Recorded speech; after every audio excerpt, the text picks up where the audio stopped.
open road had always felt like home to Sam Holloway. He had spent the last 15 years behind the wheel of a big rig, hauling cargo across the country, watching countless sunrises fade into endless stretches of blacktop. He had seen it all: drunk drivers, sudden storms, strange hitchhikers. But nothing could have prepared him for what he encountered on Old Creek Road. It started with a last-minute call from Benny, his dispatcher. "Sam, I need you to take a detour." Sam adjusted his Bluetooth headset and sighed. "What's wrong with the usual route?" "Highway's flooded out. You'll have to take Old Creek Road." Sam's hand froze on the wheel. No way, Benny. You know the stories about that place." There was a long pause. When Benny spoke again, his voice was quieter, almost nervous. "Just listen to me, Sam. I wouldn't send you that way unless I had no choice. But you have to promise me something." Sam frowned. "What?" "No matter what happens, no matter what you see, don't stop. Keep driving." The words sent an uncomfortable chill down Sam's spine. Benny wasn't the superstitious type, and he sure as hell wasn't prone to paranoia. Against his better judgment, he muttered, "Fine." As soon as he turned onto Old Creek Road, he regretted it. The moment his tires touched the cracked asphalt, the world seemed to change. The trees lining the road loomed unnaturally tall, their gnarled branches reaching toward the truck like grasping fingers. The darkness felt thicker, pressing against his rig like a living thing. Then, without warning, his CB radio cut out. No static, no voices, just silence. Sam's gut twisted. Something wasn't right. That's when he saw the first one, a lone figure, standing directly in the middle of the road. Sam's hands clenched the wheel, his foot hovering over the brake. The figure stood perfectly still, facing away from him. His posture was unnaturally rigid, arms hanging at his sides as if he were a discarded mannequin. Sam narrowed his eyes. His headlights barely illuminated the man's back, but something about him seemed off. His clothes were torn and soaked, clinging to his skeletal frame as though he had been standing in the rain for hours. Sam swallowed. What the hell?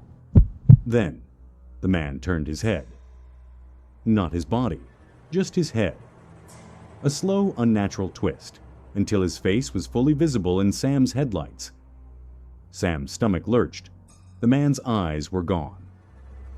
Two gaping black sockets stared back at him. His mouth was stretched unnaturally wide, as though frozen mid-scream. And then, he vanished. Not in a blink. Not as if he had run. 1 second, he was there, and the next, he was gone. Sam's pulse pounded in his ears. His hands felt clammy against the wheel. Then, he saw another one. A woman standing at the side of the road, her arms hanging limply. Her head tilted at an unnatural angle. Then another, and another. Lining both sides of the road, staring. Sam's breath came in quick gasps. No matter what happens, don't stop. Benny's warning echoed in his mind. He slammed his foot on the gas. The truck roared forward. Then, something landed on the roof. The entire rig shook. Sam swerved, his heart hammering as the weight above him shifted. Something heavy had landed on the roof of his cab. Bang!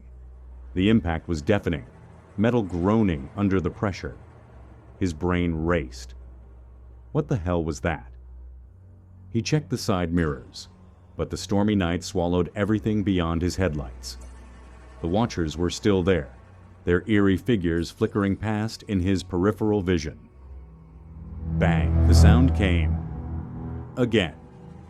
Something was moving inside the trailer. Sam's breath came in sharp gasps. That wasn't possible. His cargo was securely strapped. He gritted his teeth. He had to check. He found a small clearing and pulled onto the shoulder. The wind howled outside, shaking the cab as rain lashed against the windows.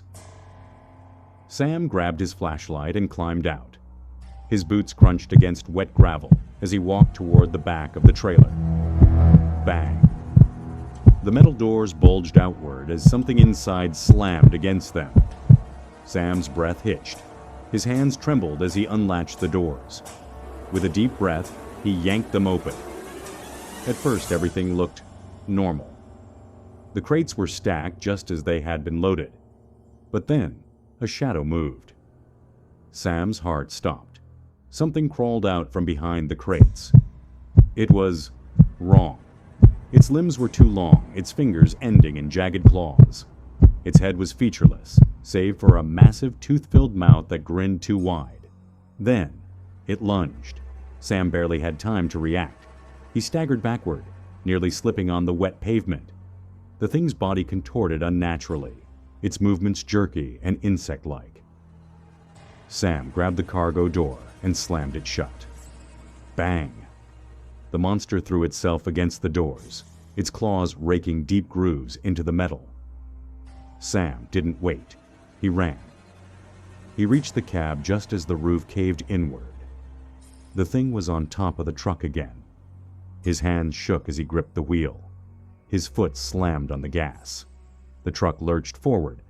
The creature dug its claws into the cab, crawling toward the windshield. Sam could see it now. Its grinning face, its eyeless sockets locked onto him. Then, it vanished, as if it had never been there. But Sam didn't stop. He drove. He didn't look back. The rain continued to pour as Sam barreled down Old Creek Road, his knuckles white against the wheel. The watchers were still there, standing in rows, waiting. Then, he heard it again, scratching. Not from the trailer this time, from inside the cab.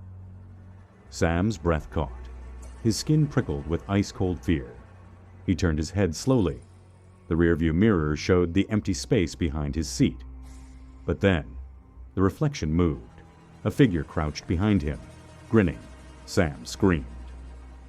Epilogue. Still watching. Sam never drove again. But the nightmares never stopped. And sometimes when he's alone, he still hears scratching. And he knows they are still watching.